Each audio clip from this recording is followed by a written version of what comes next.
Good morning and welcome to Kramer's Corner with a daily technical update. It is Monday and it is the 23rd of February. This video is for educational purpose only. There's no recommendation or advice whatsoever intended.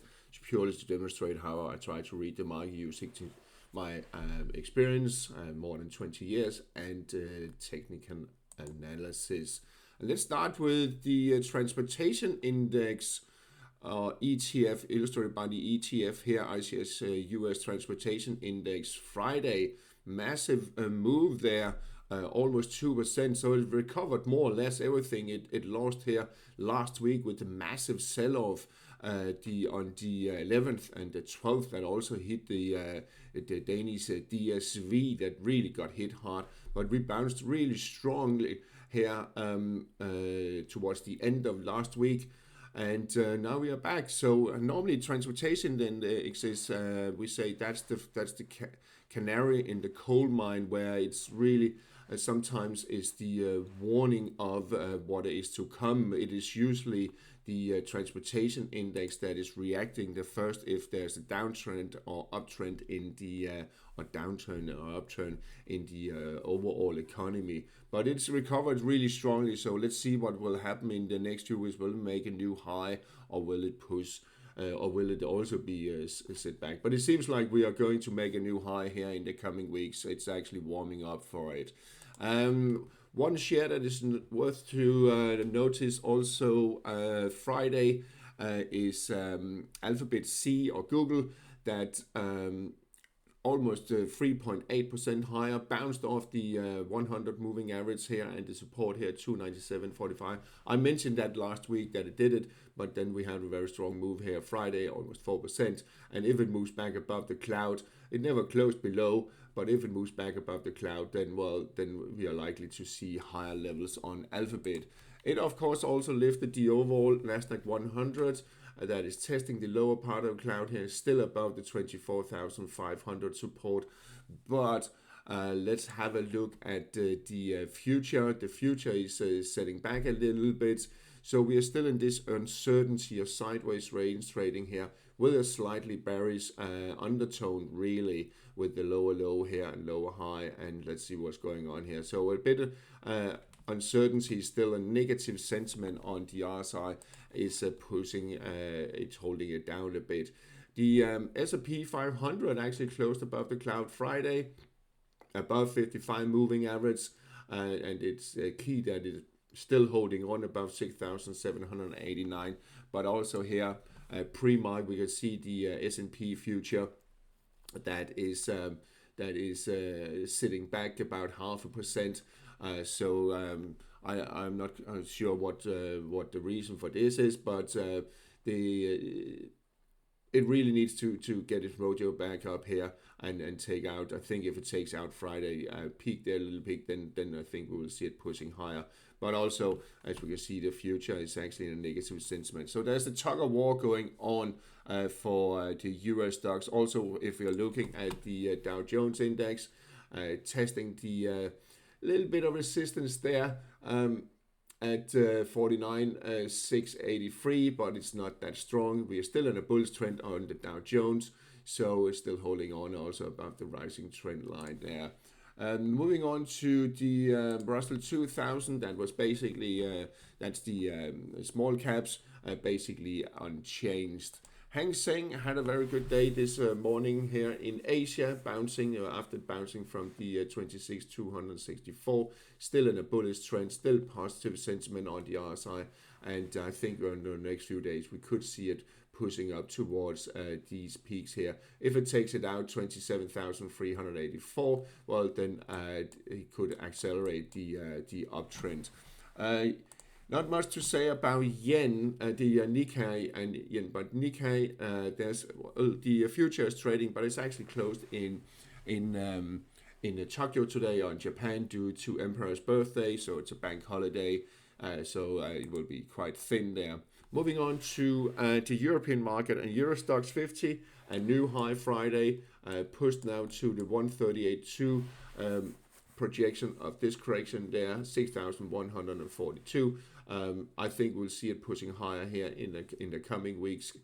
towards March. However, here pre-market, it is the negativity from the US indices or index futures is spilling onto the European one, so we are sitting back 0.5%, but we are still in a bullish trend. DAX also Friday quite strong there, spiked a little bit higher. We are in a bullish trend. We are in a positive sentiment. I think we will see it pushing higher, despite the fact that we are sitting back a little bit here pre-market. A market hasn't opened in Europe just yet. Moving on to the currency market, or FX, Forex. Euro dollar bounced off the falling trend line there, and the 61.8 retracement and the 55 moving average dipped just to touch the falling trend line. Now bouncing, has taken back 50% of this downtrend there, and I think we will now see pushing higher here in the coming days and weeks. We're still in a positive sentiment and likely to push higher unless it takes out the lows there from Friday. If it does that, well, then it has broken this, and we are in a bearish trend towards below 117. Sterling dollar coming up here. Where is it? There we are. Also bouncing from its 200 moving average and upper part of a cloud, and I think it will move this one. Taking back 38.2 already. That didn't take much. I think it will bounce off, bounce higher, and we can also see that the RSI strength indicator bounced off the 40 threshold, bouncing off here. And what we can also do, and this is what you can also do. I mean, you can draw trend lines on the indicators. You can see already it currently is above its falling trend line. We can also draw a trend line on the actual price graph, but it's sometimes much more clear and sometimes also an early warning when you look at the drawing trend lines on the indicators. I think we'll see at sterling dollar, or cable as it's also called historically, bouncing further here in the coming days, unless it takes out the lows from today. Euro sterling can't really break this 87.50, 45.50 here. You can see how many times it's tried. It's 50% of the entire downtrend there. So what will happen? Will it really push higher, or will it be a setback? We can also see the RSI is being rejected at the 60 threshold. It hasn't closed above it at all or anything. So still some weakness in there despite the bounce. If it moves back and take out, and let's just draw a horizontal line right there, 86.60, well, then we could see lower levels. But for now, a little bit in a limbo, but trying to push higher, but it doesn't seem to materialize. Dollar yen rejected at the 61 retracement there at 165.63. Rejected there. It needs to take it out for a further push up to 786 retracement, but you see the 55 coming down. But the 100 moving average coming up, they're trying to push it higher. Still negative sentiment, so will it slide back? If you're a really short-term trader, you can also do this and then add it to taking back 50%. I think if it takes out the lows today, today's low, we will see it sliding back lower towards 152.5. Will it get down there is debatable, but at least I think we'll push there. But it needs to take out the peak from last week to push higher. Euro yen, really not much to say, just trading sideways. I think it will try to claw its way back higher. But if it takes out the lows here at 180.80, well, then we could be looking 179 and lower. Aussie yen also trying to push higher, touched Friday 786 retracement of this little correction there at 110.10, just around this level. So we are still in a bullish trend on Aussie yen. So, and that seems to be continuing. Sterling yen, not really doing much. I think we could see it push up to 210.20 here, the 38.2 retracement, but it has some upside, some resistance here. We have the 55 moving average, we have the upper part of cloud On the other hand, we are actually above the 100 moving average, so that seems to be giving some support. So I think we will see it bounce here the next few days, also given the fact if sterling dollar is pushing higher. Aussie dollar basically just trading sideways here, and what it needs to do, and let me just draw that line too. I think if it takes out to the downside 70 level here, then we could see a push down to 69.50, possibly lower, or if it takes out the peak there at 71.50, well, then we are looking at 72 plus. Dollar Canada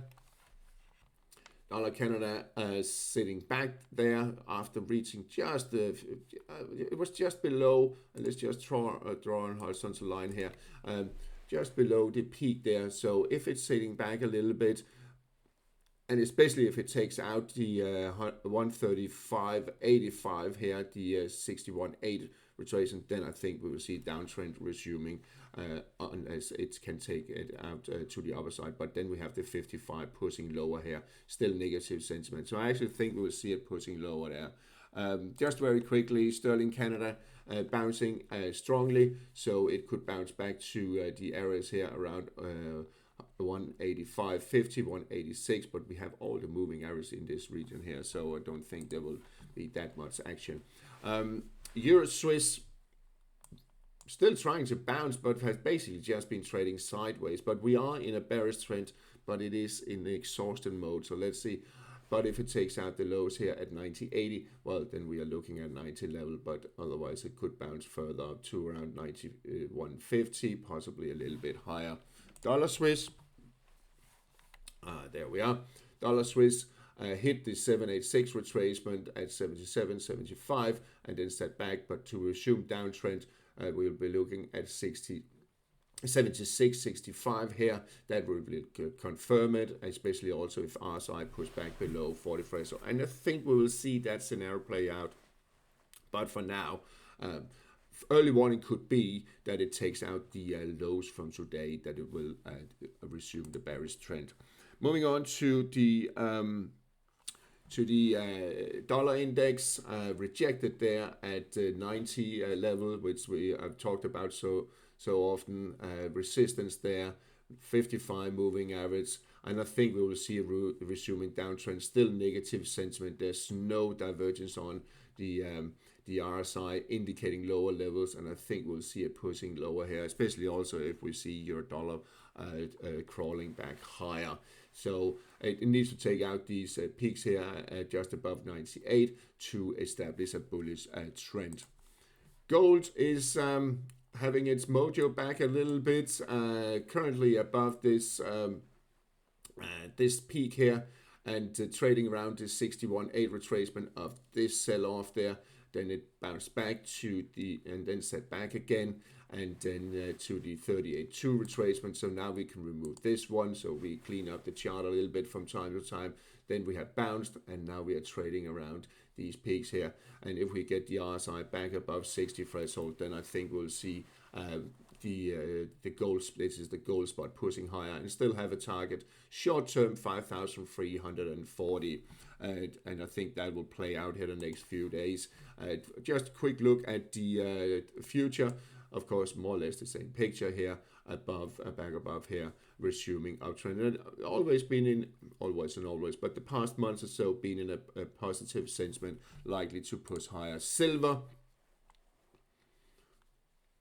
testing a resistance and peak there, still in a positive sentiment, trying to re-establish the bullish trend above the cloud, above 55 moving average, and I think it could push higher towards 95 level here at the 161.8. Platinum at the 55 moving average, testing the upper part of the cloud, never closed below. I think we will also see platinum push higher here. If it takes out the peak yesterday, then I think we'll see it pushing up towards 23.35, stronger resistance up there. But we have the 21 moving average, kind of giving it a little bit of a hard time there. Copper